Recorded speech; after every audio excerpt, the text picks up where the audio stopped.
খুকি ক্যামেরার সামনে এসে সব কিছু বলে দেওয়াতে এখন তিশা খুকিকে শুধু ভয় দেখাচ্ছে, ওর চ্যানেল উড়িয়ে দিবে, ওর চ্যানেলের ক্ষতি করবে, ওর চ্যানেল বন্ধ করে দিবে। বিভিন্নভাবে এখন খুকিকে হুমকি দুমকি দিচ্ছে। আসসালামু আলাইকুম দর্শক, আর একটি নতুন ভিডিওতে সবাইকে স্বাগতম জানাচ্ছি। যারা এখন পর্যন্ত চ্যানেলটি সাবস্ক্রাইব করেননি, দয়া করে চ্যানেলটি সাবস্ক্রাইব করে নেন। আর যারা চ্যানেলটিকে সাবস্ক্রাইব করে অলরেডি আমাকে সাপোর্ট করতেছেন, সবাইকে তো জানাই অসংখ্য ধন্যবাদ। আর অবশ্যই একটা লাইক দিবেন কিন্তু দর্শক আপনারা।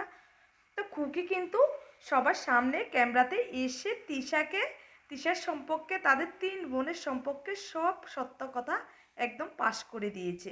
যখন দেখলো যে খুকির কিন্তু সাহস হয়েছে তাদের বিরুদ্ধে কথা বলার জন্য, তখন এই তিশা মাক্ষী কি করতেছে, এই মাক্ষী মাহিনুর এগুলা মিলে তিশাকে এখন খুকিকে হুমকি ধুমকি দিচ্ছে, খুকির চ্যানেলটা নাকি নষ্ট করে দিবে, খুকির চ্যানেলটা উড়িয়ে দিবে। আমি খুকিকে এতটুকু বলতে চাই যে খুকি, এটা তোমার জন্য কিন্তু সুবর্ণ একটা সুযোগ, এটা তোমার জন্য একটা প্লাস পয়েন্ট। তুমি এই সুযোগটা কিন্তু কিছুতেই হাতছাড়া করবে না। তুমি সাইবার ক্রামে গিয়ে তুমি একটা থানার মধ্যে জিডি করে রাখবে।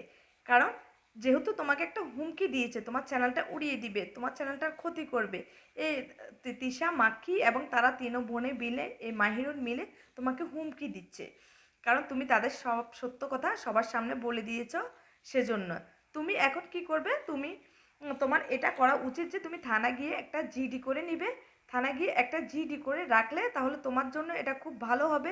কারণ তোমার চ্যানেলের যে কোনো ধরনের যদি ক্ষতি হয়, কোনো ধরনের সমস্যা হলে, তুমি যদি সেটা তিশারা নাও করে থাকে, তুমি কিন্তু তিশাদেরকে দিতে পারবে, দোষ দিতে পারবে। আর কোনো রকম তোমার সমস্যা হলে চ্যানেলের সাইবার ক্রাইম থেকে তারা কি করবে, তিশাদের চ্যানেলটা প্রায় 15 দিনের জন্য তিশার চ্যানেলটা ওরা বন্ধ করে রাখবে। কোনো রকমের ইনকাম হবে না, কোনো রকমের ভিডিও আপলোড দিতে পারবে না। আর একে একে ওদের সব বোনদেরকে, তাদের ফ্যামিলি মেম্বারদেরকে তারা কিন্তু থানায় নিয়ে জিজ্ঞেস করবে। তাহলে তাদের সবার চ্যানেলে কিন্তু প্রায় 15 দিনের জন্য বন্ধ থাকবে। এই 15 দিনের জন্য কিন্তু যদি ওদের চ্যানেল বন্ধ হয়ে যায়, তাহলে তারা এত বড় বড় দাপটের কথা কোত্থেকে বলবে। তারা রোস্টারদেরকে নানাভাবে বিভিন্ন ধরনের কটূক্তি করতেছে। রোস্টাররা নাকি তাদেরকে শুধুমাত্র রোস্টিং করে তারা নাকি জীবন জীবিকা অর্জন করতেছে, তারা নাকি খাচ্ছে। তারা শুধুমাত্র নাকি কি বলতেছে, তাদের বই তিন বোনের ভিডিওর দিকে তাকায় থাকে, তাকায় থেকে ওখান থেকে ক্লু বার করে তারা রোস্টিং করতেছে। কেন এতই কি দুর্দিন চলে এসেছে নাকি রোস্টারদের, যে শুধুমাত্র তোদেরকে রোস্টিং করে খেতে হবে? এত সোজা না যে আসলে, আর একটা রোস্টার হওয়া এত সোজা না। তো যাই হোক, সেটা পরের কথাতে আসতেছি। তো খুকি, তোমার জন্য এটা আসলে খুবই সুবর্ণ সুযোগ, এটা একটা প্লাস পয়েন্ট। তুমি গিয়ে কি করবে, একটা থানায় জিডি করে আসলে তোমার চ্যানেলের যাই ক্ষতি হোক ওদেরকেই ধরবে। আর ওদের চ্যানেলও 15 দিনের জন্য বন্ধ হয়ে যাবে। ওদেরকে জিজ্ঞাসাবাদ করবে। তখন একত যাবে, ওদের মান সম্মান নষ্ট হবে। তারপর আর ওদের মান সম্মান বলবো কি, আসলে পদ্মচরের এই এই মাগিদের আসলে একদমই কোনো ধরনের মান সম্মান বলতে নেই। এরা হচ্ছে যতটা খারাপ, নগণ্য, ওরা সব কিছু ক্যামেরার সামনে প্রকাশ করে। আর ক্যামেরার পিছনের এদের রূপটা কতটা জঘন্য হবে শুধুমাত্র তাদের ফ্যামিলি মানুষরাই বলতে পারবে। তো ওদের কিন্তু ইনকাম বন্ধ হয়ে গেলে 15 দিনের ইনকাম কিন্তু এদের জন্য অনেক কিছু। তো সেজন্য তুমি একটা থানায় গিয়ে এটা জিডি করে রাখতে পারো, তাহলে তোমার জন্য এটা খুব ভালো হবে। কিন্তু যে খুকি দেখলাম একদিন আগে ভিডিওতে তার শাশুড়ি ননদদের সম্পর্কে বিভিন্ন কথা বলেছে, সেই খুকি আবার পরের দিন আরেকটা ভিডিওতে দেখতেছি যে কথাগুলোকে একটু ঘুরিয়ে পেঁচিয়ে কথাগুলোকে আবার অন্যরকমভাবে বলতেছে।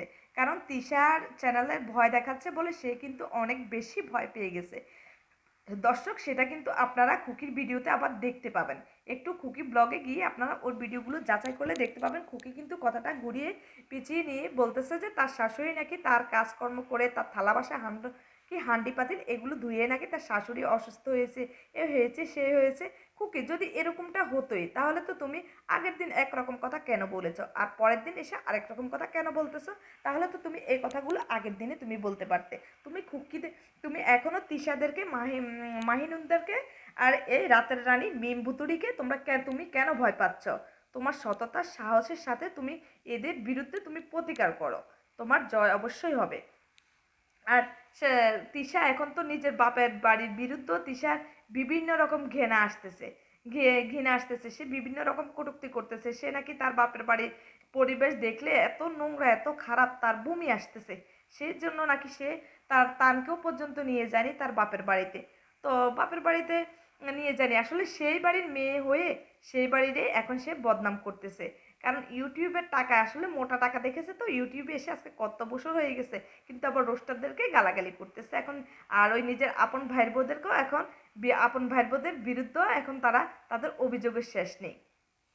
আর সাবিনুর যে কথা যে কথাগুলো বলেছে, যে আমরা দেখেছিলাম যে তার সে একটা ভিডিওতে শেয়ার করেছিল যে সাবিনুর ক্যামেরার সামনে এসে বলেছিল যে এই তার ভাইয়ের বোরা তারা যাওয়ার পর তার ভাই তাদেরকে বিভিন্ন রকম নানা রকম কথা বলেছে, নানা রকম কথা শুনেছে। তারা যাওয়ার আগের দিন তার মায়ের সাথে অনেক ঝগড়াঝাটি হয়েছে তার ভাই। পরে তিশা তিশা নাকি এটা তার মা যখন হঠাৎ করে অসুস্থ হয়ে যায়, তিশা তখন তার মাকে নিয়ে সেজন্য তার ভাইয়ের সাথে রাগারাগি করে ঘুম থেকে উঠে তার মাকে নিয়ে এসে চলে গিয়েছে। এটা নাকি সাবিনুর মিম ওরা কিছুই জানে না, তারা ঘুম থেকে উঠার পর সেটা জানতে পেরেছে।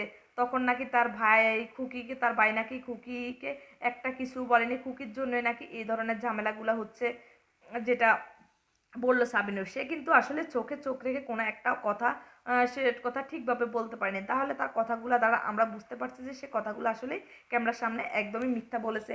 আর তারা নাকি যখনই যায়, তারা নাকি তার এই দুই ভাইয়ের সংসার মায়ের সংসার, তার মা নাকি তাদের কাছে টাকা চায়। তারা যখনই বাপের বাড়িতে যেত তার মা কিন্তু তার মেয়েরা গিয়েছে বাপের বাড়িতে, এটার জন্য তার মা কখনোই তার ছেলেদেরকে নাকি বাজার করতে বলতো না, বাজারঘাট করতে বলতো না, করতো না। তার মেয়েদের কাছে তিনি সবসময় চাইতেন টাকা পয়সাও চাইতেন, আর মেয়েরা নিজের বাজারঘাটে নিজে করে খায়, নিজে খরচ করে খাইতো। তো এটা নিয়ে খুকি নাকি খুব অনেক বেশি ঝামেলা করতো যে তার ননসেরা তাদেরকে টাকা দিচ্ছে, বাজার সদাই করে দিচ্ছে, এগুলো মানুষ কোত্থেকে জানবে। তারা তো ব্লগিং করতেছে, ব্লগিং দেখে তারপর সাবিনুর বলতেছে তারা তো ব্লগ করতেছে, ব্লগের মধ্যে তারা এগুলা থেকে সেখান থেকে প্রকাশ পেয়েছে। তা আসলে খুকিকে যতটা দেখলাম যে সহজ সরল টাইপের মানুষ, সে তার ননসের বিরুদ্ধে এ ধরনের কথা কখনোই বলতে পারবে না। তো এই কথাগুলো সাবিনুর এখন কি করতেছে, তিশাকে বাঁচানোর জন্য তারা নিজেরা বাঁচানোর জন্য তারা এখন কি করতেছে, এই ধরনের মিথ্যা কথাগুলো ক্যামেরার সামনে এসে বলতেছে। তো আর আসলে তার তো দুইটা ভাই আছে, অকর্মা ভাই, একদম অকর্মার ঢেকি, এগুলা কিন্তু কোনো রকম কাজকর্ম করেনি। তো তাদের বউরা কিন্তু কোনো রকম এই ইউটিউবিং করে আবার বোনেরা টাকা পয়সা দিচ্ছে কিছুটা কিছুটা, এরকম করে এদের সংসার চলতেছে অল্প স্বল্প করে। এদের কিন্তু কোনো রকম কাজকর্ম নেই, তো এদের পরিবেশ থেকে ভালো হবে? তো সেই ঘরেরই সন্তান এই তিশা, এই মাখি মাহিনুর, এই রাতের রানী ভুতুড়ি, মেকআপ ভুতুড়ি, মিম ভুতুড়ি, এগুলা কিন্তু সবগুলাই গার্মেন্টসে চাকরি করতে। আমরা কিন্তু কিচ্ছু খোঁজখবর রাখি না আমরা রোস্টাররা। এরা কিন্তু তিনও বোনে এগুলা গার্মেন্টসের চাকা ঘুরিয়ে ভাত খেয়েছে, গার্মেন্টসে চাকরি করেছে।